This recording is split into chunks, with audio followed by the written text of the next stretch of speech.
the forgotten uprising that shook an empire.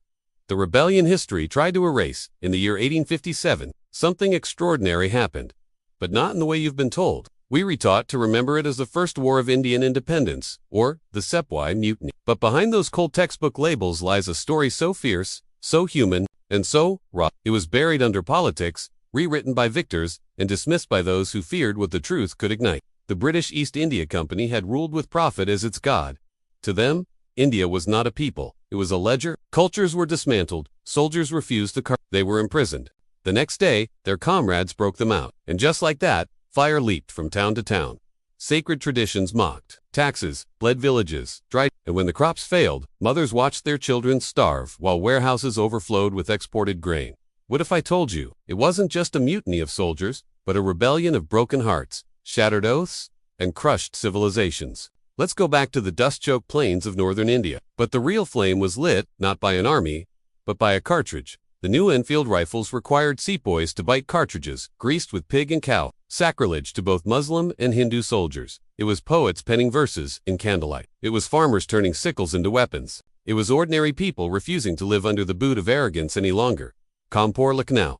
The crown took direct rule. Victoria became empress, and the memory of 1857 was locked behind the gates of selective history. Jhansi, it was more than a military blunder. It was an insult to the soul. Faith was spat upon. A queen, a mother, identity was mocked. The rebellion began in a name the British tried to brand as madness, but the spirit of 1857 of voices rising against erasure is still breathing. But was he mad, or simply the first to scream when the noose of empire tightened too far? Delhi fought because silence felt like betrayal. Each city had its own wound, its own hero, its own sacrifice, and among them stood one woman who would haunt the British memory forever, Rani Lakshmi, a widow. She was told her kingdom would be annexed because she had no biological heir, as if love and duty were not enough to define legitimacy. So, she mounted her horse, sword in hand, child tied to her back, and rode into a war not to win, but to defy erasure. She didn't fight for politics. And then there was Mango Pandey. They called it a mutiny, but look closer. It was mothers hiding rebels in grain sacks. But empires don't fall easily. The British responded with fury. Villages were burned, children were shot, entire cities were turned into warnings. And when it was over, the East India Company was dissolved. Not for justice, but for better control. In British textbooks, it was called a disturbance.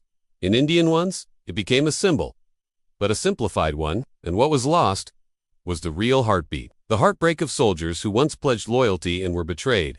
The cry of villagers who were never part of armies but paid the price. The desperation of revolution without a map, only rage and memory. You see, revolts like 1857 are not neat stories. They are wildfires of grief, courage, confusion, and hope. They are the history of people who were tired of begging for dignity. And today, as we scroll through headlines and echo chambers, it's easy to think rebellion belongs to the past. Not in muskets, not in palaces, but in whispers, in forgotten graves, in old songs, still sung in dusty villages. Not because it failed, but because it dared to feel. Maybe that's why this story was suppressed, because it showed that even the most powerful empires feared the trembling hands of those who have nothing left to lose. And now I ask you, what if we've been taught only half the truth?